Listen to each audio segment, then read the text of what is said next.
Assalamu alaikum my dear students. I hope you all will be very fine. और लेक्चर का आगाज़ करते हैं खूबसूरत दुआ के साथ रब्बे ज़िदनी इल्मा। You know my dear students कि लास्ट टाइम हम लोगों ने ABO ब्लड ग्रुप सिस्टम की बात की थी। उस वक्त हमारी डिबेट का महवर ये था कि ब्लड ग्रुप A कैसे बनता है, ब्लड ग्रुप B कैसे बनता है और आखिर third type means blood group O कैसे बनता है। आपने सुन रखा होगा माय डियर स्टूडेंट्स कि हम सिर्फ ये नहीं कहते कि किसी बंदे का ब्लड ग्रुप A है या B है या O है, हम साथ इसका एक और एट्रीब्यूट भी डिस्कस करते हैं। वो ये है कि इस बंदे का ब्लड ग्रुप A पॉजिटिव है या A नेगेटिव, B पॉजिटिव है या B नेगेटिव, O पॉजिटिव है या O नेगेटिव। राइट, आज की हमारी डिस्कशन इस एक्सिस के अराउंड घूमेगी कि A नेगेटिव क्यों होता है, B पॉजिटिव क्यों होता है, B नेगेटिव क्यों होता है, सिमिलरली O पॉजिटिव क्यों होता है, O नेगेटिव क्यों होता है। राइट, सवाल यह है कि आखिर हम ये क्यों पढ़ना चाहते हैं। माय डियर स्टूडेंट्स, आप जब भी कोई टॉपिक पढ़ें आप हमेशा ये सोचें कि आखिर हम इस टॉपिक को क्यों पढ़ रहे हैं, इसको पढ़ने का फ़ायदा क्या है। माय डियर स्टूडेंट्स, इसका फ़ायदा नॉट ओनली इंसानियत की जान बचाने का है, बल्कि इस टॉपिक को डिस्कस करने का फ़ायदा ये होगा कि एक प्रेग्नेंट वुमन की बॉडी में एक जो नन्ही सी जान दुनिया में तशरीफ़ ला रही है, हम इस टॉपिक को डिस्कस करने के बाद उस जान के ज़ाया होने के चांसेस को भी कम कर सकेंगे। So this is a very very basic and much needed application of this very topic. So let's go to the white board. Yes my dear students, हम अपनी आदत से मजबूर हैं और कोशिश करते हैं कि प्रीवियस लेक्चर का लिंक अगले लेक्चर से जोड़ दिया जाए। तो आपको याद होगा कि हमने last time blood group A और ब्लड ग्रुप B और ब्लड ग्रुप O की बात की थी, और मैंने आपको ये बताया था कि किसी भी ऑर्गेनिज्म का ब्लड ग्रुप डिटरमाइन करने वाली चीज का नाम क्या था, एंटीजन। इसका मतलब ये होगा कि अगर एंटीजन A होगी तो ब्लड ग्रुप क्या होगा, A, और अगर एंटीजन B हुई तो ब्लड ग्रुप क्या होगा, B, और अगर नो एंटीजन, मेरे पास कोई भी एंटीजन नहीं हुई, तो इसका मतलब ये है कि ब्लड ग्रुप कहलाएगा O। राइट, और मैंने आपसे एक बात और कही थी, वो क्या, कि जिस तरह की मेरे पास एंटीजन होगी उसकी ऑपोजिट एंटीजन के अगेंस्ट मेरी बॉडी क्या बनाएगी, एक force, and that force is particularly to defend my body against the opposite antigen। और उस opposite antigen के against बनने वाली फोर्स का नाम क्या था, एंटीबॉडी। तो मैंने आपको ये बोला था कि अगर मेरी बॉडी में एंटीजन A है तो मेरी बॉडी को B के अगेंस्ट डिफेंड करना है, तो जाहिर है तो फिर यहां पे एंटीबॉडी कौन सी होगी, B एंटीबॉडी। तो जिस तरह की एंटीजन होगी उसके अगेंस्ट एंटीजन जो होगी उसके लिए बनाई जाएगी व्हाट, एंटीबॉडी। मेरे पास थी एंटीजन A, मुझे खतरा एंटीजन A से नहीं है, मुझे खतरा एंटीजन B से है, लिहाजा मैं एंटीजन B के अगेंस्ट एंटीबॉडी B बनाऊंगा। सिमिलरली अगर मेरा ब्लड ग्रुप B है तो मेरे पास, मुझे खतरा एंटीजन B से नहीं है, मुझे खतरा एंटीजन A से है। राइट, तो फिर क्या करेगी मेरी बॉडी, क्या बनाएगी, अगेंस्ट A एंटीबॉडीज बनाएगी। राइट, और अगर मेरे पास अपनी कोई एंटीजन नहीं है तो फिर मुझे दोनों से खतरा हो सकता है, तो लिहाजा मेरे पास A एंटीबॉडी भी होगी और B के अगेंस्ट भी एंटीबॉडीज होंगी। राइट, आपको बात समझ आ रही है। और अगर मेरे पास ब्लड ग्रुप हुआ स्टूडेंट कौन सा, AB, ब्लड ग्रुप हुआ मेरे पास कौन सा, AB, तो इसका मतलब ये है कि मेरे पास एंटीजन B भी है और एंटीजन A भी है। राइट, इसका मतलब ये है कि अगर मेरे पास दोनों एंटीजन मौजूद हैं तो मुझे दोनों के खिलाफ एंटीबॉडीज बनानी चाहिए। तो आपको याद होगा मैंने बोला था कि A B के खिलाफ एंटीबॉडी बनाता है और B A के खिलाफ एंटीबॉडी बनाता है, लेकिन ये दोनों एक दूसरे के इफेक्ट को कैंसिल कर देती हैं। देयरफॉर एंटीबॉडीज के बारे में लिखा था मैंने कि एंटीबॉडीज डू नॉट एग्जिस्ट कायम नहीं रहती, बनती जरूर है मगर कायम नहीं रहती। ये तो प्रीवियस लेक्चर का रीकैप हुआ और आपको याद होगा हमने ये बोला था कि हम हमेशा एंटीजन स्पेसिफिक ब्लड ही लगाते हैं। अगर किसी बंदे के ब्लड ग्रुप ए है तो मैं उसे ए ब्लड ग्रुप ही लगा सकता हूं, किसी में बी है तो उसे बी ही लगा सकता हूं, और अगर ए बी है तो यूनिवर्सल क्या था, रेसिपिएंट किसी से भी ब्लड ले सकता है।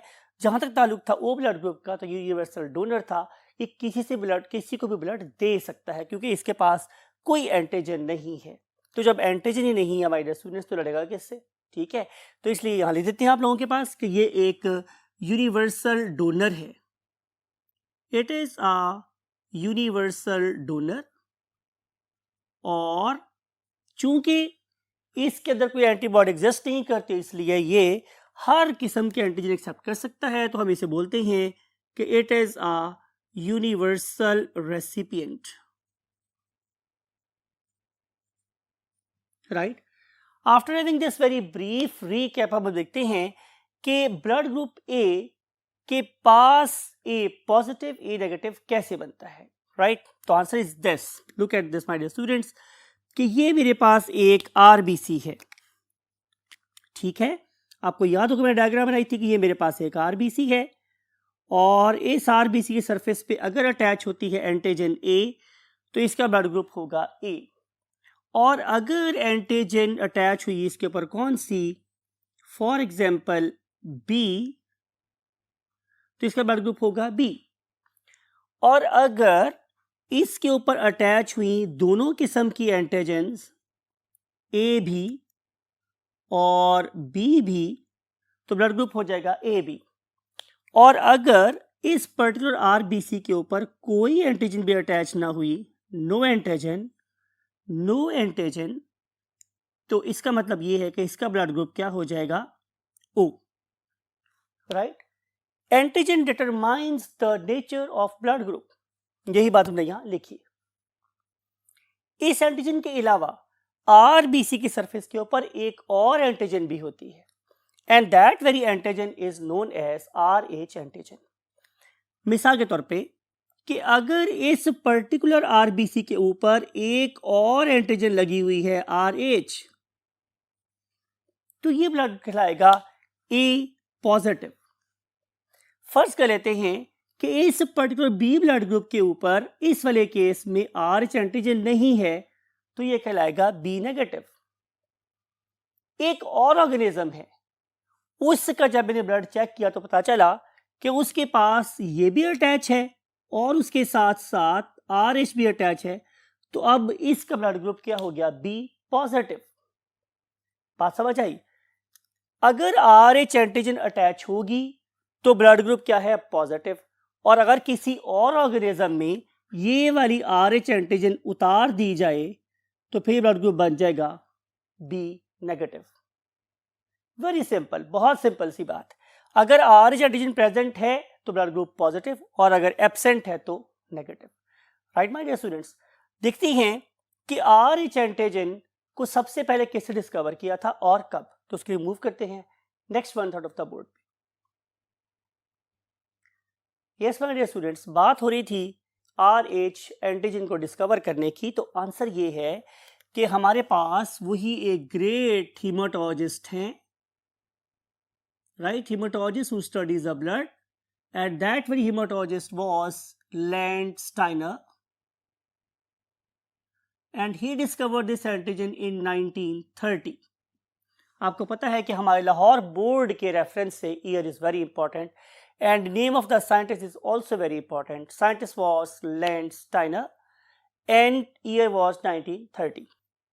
इसमें क्या किया माय डियर स्टूडेंट्स, उसने एक मंकी को स्टडी किया और इस पर्टिकुलर मंकी में ही सबसे पहले ये वाली एंटीजन डिस्कवर हुई थी and that monkey was belonging to a genus that is called as Rhesus, ये जीनस का नाम, राइट। तो इस रहीसस मंकी में सबसे पहले ये ब्लड ग्रुप डिस्कवर हुआ था। फिर इसे क्रोमोसोम को लिया गया और उस पर रिसर्च की गई, तो आगे देखते हैं कि इस पर्टिकुलर एंटीजन का कंट्रोल कहाँ है, ये कहाँ से बनती है और इसका इंफॉर्मेशन कहाँ लोकेट करती है। तो आंसर ये है हमारे स्टूडेंट्स कि RH एंटीजन को बनवाने के लिए 3 किस्म के जीन इन्वॉल्व हैं। कौन इन्वॉल्व है? 3 किस्म के जीन इन्वॉल्व हैं। उनमें से एक का नाम है C, एक का नाम है D और एक का नाम क्या है E। राइट, ये एक क्लस्टर की फॉर्म में एग्जिस्ट करते हैं, ग्रुप ऑफ जीन्स हैं। अब इनमें जो सेंटर में है वो मेरे पास क्या है? जाहिर है D। और जो D you can say gene है, it is the most important, ये इनमें से सबसे ज्यादा इंपॉर्टेंट जीन है।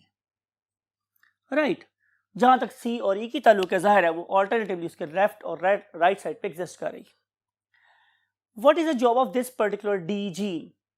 ये जो पर्टिकुलर D जीन है ये बनवाता है क्या? जाहिर है RH एंटीजन। क्या बनवाता है? ये RH antigen, talking about this group. Right, इसका मतलब ये हुआ कि अगर हम जेनेटिक्स के एतबार से बात करें तो what are the 3 possibilities? If this disorder is autosomal तो फिर पॉसिबिलिटीज क्या क्या हो सकती हैं? ये नंबर 1 कि ऑर्गेनिज्म में बी कैपिटल D, ऑर्गेनिज्म में B capital D small d and organism में बी स्मॉल d। राइट, अगर इस ऑर्गेनिज्म के इस पर्टिकुलर लोकस पे लिखा हुआ है कैपिटल D, इसका मतलब ये है कि इसको अपने फादर से भी कैपिटल D ऑब्टेन हुआ और इसको इसकी मदर से भी कैपिटल D ऑब्टेन हुआ, तो ये मेरे पास एक होमोजाइगस क्या है? RH पॉजिटिव ऑर्गेनिज्म है। राइट, और अगर हम नीचे वाली की बात करेंगे तो डेफिनेटली ये एक हेट्रोजाइगस ऑर्गेनिज्म है। तो अगर ये एक हेट्रोजाइगस ऑर्गेनिज्म है तो क्या ये RH पॉजिटिव या नेगेटिव? तो answer is this particular capital D is absolutely dominant over small d। तो जाहिर है जहां भी कैपिटल D आएगा वहां पे पॉजिटिविटी क्रिएट होगी। तो ये ऑर्गेनिज्म स्मॉल d का मालिक होने के बावजूद, स्मॉल d को कैरी करने के बावजूद क्या होगा? RH positive organism. It is important to note. So only genetic makeup, only combination of genes जो इस ऑर्गेनिज्म को नेगेटिव बना सकता है वो क्या है? इसका recessive disorder, that is small d। तो जब ऑर्गेनिज्म का ब्लड ग्रुप क्या हो जाएगा? स्मॉल d, तो ये मेरे पास कहलाएगा होमोजाइगस रिसेसिव ऑर्गेनिज्म, और इस होमोजाइगस रिसेसिव ऑर्गेनिज्म का ब्लड ग्रुप हो जाएगा RH negative. It is important. Right, अब देखते हैं कि क्या क्या पॉसिबिलिटीज हो सकती हैं। ये मेरे पास एक हजरत इंसान है, he is for example RH positive, और इसकी हम शादी करवा रहे हैं, इसको मैरी कर रहे हैं एक ऐसी वुमन के साथ कि जो मेरे पास क्या जाहिर है capital D। She is also positive for this blood group. It may be A positive, it may be B positive. अब हम A B के चक्कर में नहीं पढ़ रहे, अब हम सिर्फ और सिर्फ RH एंटीजन के रेफरेंस से बात कर रहे हैं। मीन्स कि ये वाला ऑर्गेनिज्म भी पॉजिटिव था और ये वाली मोहतरमा भी क्या थी? पॉजिटिव थी। तो इनके यहाँ जितने भी प्रोजनी या ऑफस्प्रिंग प्रोड्यूस होंगे, all of them will be capital D, common sense, because both of them are true breed for this particular antigen. What is the second probability? Second probability ये हो सकती है कि उनमें से एक क्या हो जाए? हेट्रोजाइगस हो जाए। For example this into this. Right, इस वाले केस में भी सारे के सारे ऑर्गेनिज्म किस तरह के प्रोड्यूस होंगे? Look at this, capital D circle और capital D circle, small d circle. ये याद रखिए, मैंने आपको मुझसे कहा था बनाना कि अगर दोनों जीन एक तरह के हैं तो गैमेट्स एक तरह के बनेंगे, और अगर डिफरेंट टाइप की हो तो डिफरेंट टाइप से गैमेट्स बनेंगे। अब अगर ये वाला गैमेट इससे फर्टिलाइज होता है तो कैपिटल D बनेगा, और अगर ये इससे फर्टिलाइज होगा तो भी कैपिटल D स्मॉल d बनेगा। तो अब पॉजिटिविटी के एतबार से 100% ऑर्गेनिज्म विल बी पॉजिटिव, ठीक है। लेकिन क्या ये वाला पॉजिटिव और ये वाला पॉजिटिव सेम है? तो आप आंसर करेंगे नहीं। 50% of organisms are homozygous and 50% are carrier. 50% homozygous and 50% are carrier. आप भूल ना जाएं तो लिख देता हूं मैं कि 50% क्या होंगे मेरे पास? होमोजाइगस, राइट, और 50% मेरे पास कैसे होंगे, कैरियर, राइट, और इसमें जाहिर है 100% क्या होंगे, positive and homozygous,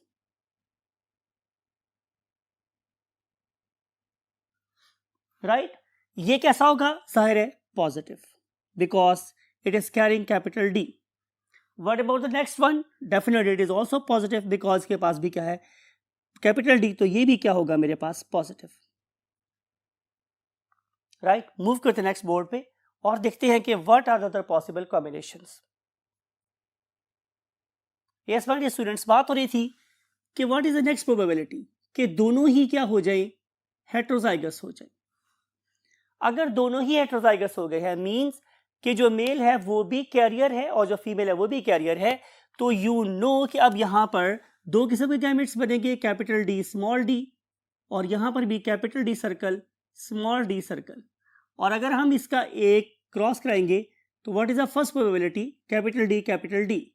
what is next probability, capital D small d. Then what is the next probability, again capital D small d, and what is the last probability, small d small d। अगर आप result लिखेंगे तो 25% are positive and homozygous, right, and 25% are positive but heterozygous. These are also 25% positive heterozygous. अगर आप इन दोनों को मिला देंगे तो वही 1:2:1 के रेफरेंस से 1:2 और 1:1 के रेफरेंस से रिजल्ट आएगा मेरे पास। ओनली 25% आर और 25% will be what, negative, and they will be homozygous. इसका मतलब ये है कि किसी रिसेसिव ट्रेट की तरह से RH नेगेटिव या एंटीजन RH का ना बनना क्या है, क्वाइट रेयर है। देयरफॉर हम बोल रहे हैं कि O negative blood group is very rare. कि पहली बात है कि उसके पास ना तो A एंटीजन हो और ना ही B एंटीजन हो और ना ही उसके पास RH एंटीजन हो। ये तीनों चीजें इकट्ठी होना, इसकी प्रोबेबिलिटी काफी कम है, लिहाजा हम बोलते हैं कि O negative blood is very very rare. You got the point. तो बात हुई मेरे पास कि रेशो बनेगी 1:2:1, राइट। लेकिन अगर हुआ मेरे पास क्या कि अगर एक ऑर्गेनिज्म मेरे पास कैरियर है और दूसरा ऑर्गेनिज्म होमोजाइगस रिसेसिव है, मींस RH नेगेटिव है, तो जाहिर है अब 50% चांस ये है कि इनके ऑफस्प्रिंग्स कैसे होंगे, capital D small D means positive होंगे, और 50% चांस ये है कि वो small D means blood group negative वाले होंगे, राइट। आपको बात समझ आ रही है। तो ये तो हमने डिफरेंट क्रॉसेस करा के देखा कि अगर हम दो डिफरेंट ग्रुप्स के आपस में शादी करवाएं जिनके ब्लड ग्रुप डिफरेंट हों तो क्या क्या पॉसिबिलिटीज हो सकती हैं उनके ऑफस्प्रिंग में प्रोड्यूस होने की, राइट। अगली बात देखते हैं कि अगर हम एक एंटीजन एंटीबॉडी रिएक्शन की बात करेंगे तो क्या होगा। फॉर एग्जांपल कि अगर मेरे पास एक ऐसा ऑर्गेनिज्म है who is RH positive, say it is a male, right, sign लगा लेते हैं, ये मेल है, and other organism is RH negative and that is the female. यूरोजेनेटिक्स में हम मोटाइल गैमीट को एरो साइन से और सेसाइल गैमीट को प्लस साइन से शो कर रहे होते हैं। Now this particular RH positive, इसके बारे में जैसे मैंने बोला दो पॉसिबिलिटीज हो सकती हैं कि अगर ये होमोजाइगस होगा तो क्या होगा और अगर ये हेटेरोजाइगस होगा तो क्या होगा, राइट। फॉर एग्जांपल यहां पे हम कंसीडर कर लेते हैं कौन सा वाला केस, ये वाला केस, राइट, कि ये कैरियर है और उसमें कैपिटल डी है और स्मॉल डी है, तो क्या होगा कि इसमें जो 50% ऑफ ऑर्गेनिजम्स हैं they will be positive and जो 50% ऑर्गेनिजम्स हैं they will be RH negative, right. बात आपको समझ आ रही है। अगली बात जो मैं आपसे कहने वाला हूं ये बहुत ही ज्यादा इंपॉर्टेंट है। आपको याद होगा कि अगर मैं बात करूं ब्लड ग्रुप ए की या मैं बात करूं ब्लड ग्रुप बी की, तो इस केस में क्या हुआ था भला कि इसके पास एंटीजन ए थी और इसकी बॉडी ने एंटीबॉडीज बी खुद से बना ली थी। ये इंपॉर्टेंट बात है, गौर से सुनिए मैंने क्या बोला कि अगर इस पर्टिकुलर ऑर्गेनिज्म के पास ब्लड ग्रुप ए है, मीन उसके पास एंटीजन ए है, तो इसे खतरा किससे था?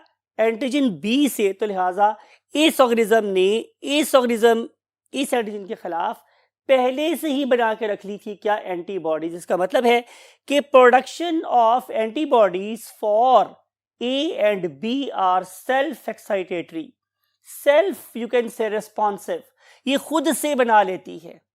इसका मतलब यह है कि अगर आपका ब्लड ग्रुप ए है तो बाय बर्थ आपके पास एंटीबॉडीज बी प्रेजेंट होंगी। क्या प्रेजेंट होंगी? Antibodies B. और अगर आप लोगों का ब्लड ग्रुप बी है तो आपकी बॉडी में बाय बर्थ एंटीबॉडीज प्रेजेंट होंगी अगेंस्ट ए।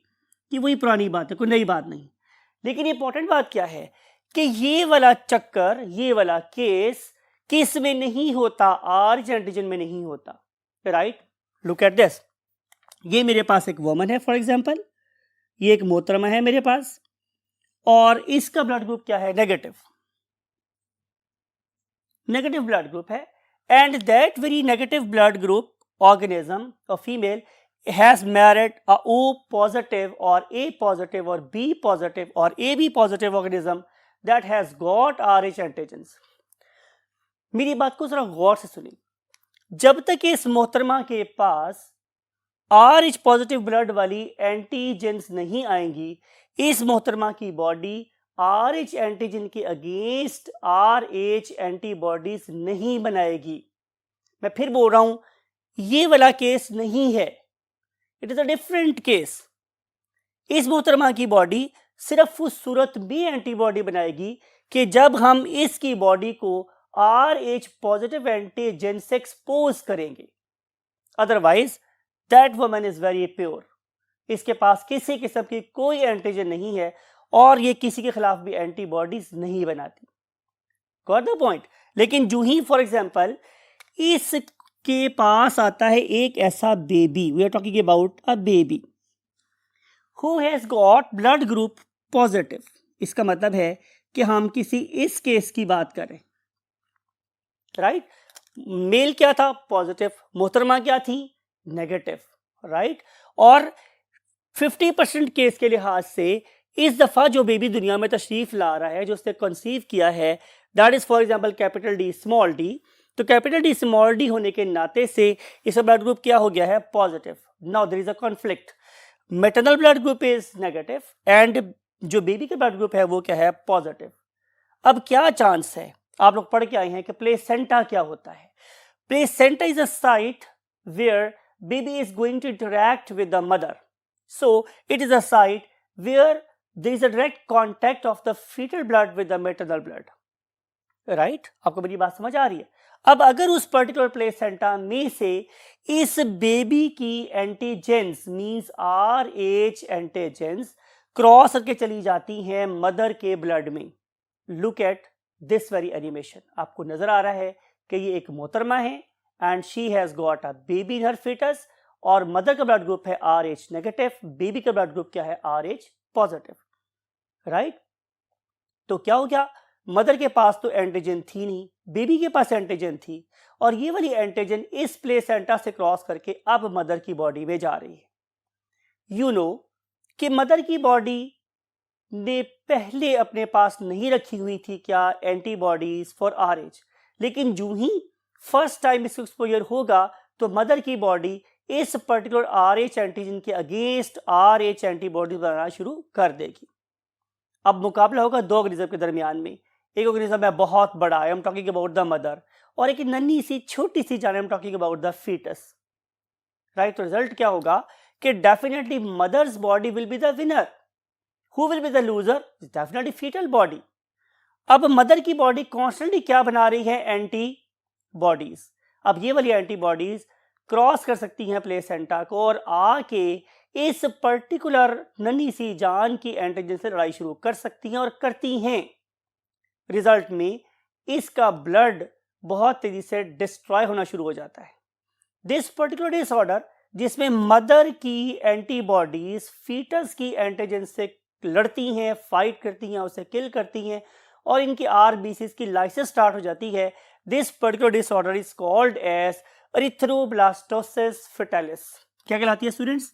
एरिथ्रोब्लास्टोसिस, यानी कि एरिथ्रोसाइट्स। पढ़े लिखे बच्चे यहाँ पढ़ाया आप लोगों को। एरिथ्रोसाइट्स क्या होते हैं? आरबीसी। तो आरबीसीज की ब्लास्ट हो जाना, फट जाना, एरिथ्रोब्लास्टोसिस फेटालिस। अब ये जो काम है ये बेसिकली फीटस में हो रहा है, मदर की बॉडी को कोई फर्क नहीं पड़ रहा। फर्क किसको पड़ रहा है? बेबी की बॉडी को। देयरफॉर फेटालिस और इथ्रोसाइट्स की क्या हो रही है? ब्रेक डाउन, ब्लास्टिंग हो रही है, फट रहे हैं वो आरबीसी, राइट। अब इसका नुकसान किसको है? क्या मदर को है? तो आंसर इज नो। इसका नुकसान सीधा सीधा किसको है? बेबी को। अब बेबी की बॉडी को आहिस्ता आहिस्ता ऑक्सीजन की सप्लाई कम होना शुरू हो गई है, नंबर एक। इसका कॉज क्या हो सकता है? इसके कॉन्सिक्वेंस क्या हो सकता है? कॉन्सिक्वेंस ये हो सकता है कि इस बेबी की ऑक्सीजन सप्लाई बिल्कुल खत्म हो जाए और ये वाला बेबी अपनी मदर की यूट्रस में ही मर जाए। It is quite possible. इस किस्म की डेथ को हम खुदा न खासा क्या बोलते हैं? स्टिल बर्थ, और simply it is an abortion case. या फिर क्या हो सकता है कि ये वाला एक्सपोजर फर्स्ट टाइम हो रहा है। अगर ये वाला एक्सपोजर फर्स्ट टाइम हो रहा है तो फिर चांस है कि ये वाला बेबी सर्वाइव कर सकता है, बिकॉज कि पहले एक्सपोजर में, आपने याद होगा मैंने चैप्टर नंबर 14 में बोला था कि पहला जो रिएक्शन होता है एंटीजन एंटीबॉडी रिएक्शन का, वो माइल्ड होता है। यू कैसे ग्राफ दोबारा से जो हमने चैप्टर नंबर 14 में लगाया था, आपको इम्यूनिटी पढ़ी थी, आपको याद होगा कि जो पहला इम्यून रिस्पॉन्स है वो माइल्ड और दूसरा इम्यून रिस्पॉन्स बहुत ज्यादा स्ट्रांग होता है। यही वाली बात यहाँ पर है कि पहले पे तो शायद ये बेबी सर्वाइव कर जाएगा, कि दूसरे पे कभी सर्वाइव नहीं कर सकता। और अगर ये पहले में सर्वाइव कर रहा है तो भी इस ऑर्गेनिज्म को अगर आप देखेंगे तो आपको पता चलेगा कि इस ऑर्गेनिज्म के दो ऑर्गन, जिनमें से एक लिवर और एक स्प्लीन, वो बहुत ज्यादा बड़े हो गए हैं। क्यों? मैंने एक टर्म बताई थी आप लोगों को, मेगैली। वहां भी बोला था, यहाँ भी बोल रहा हूँ, स्प्लीन और मेगैली।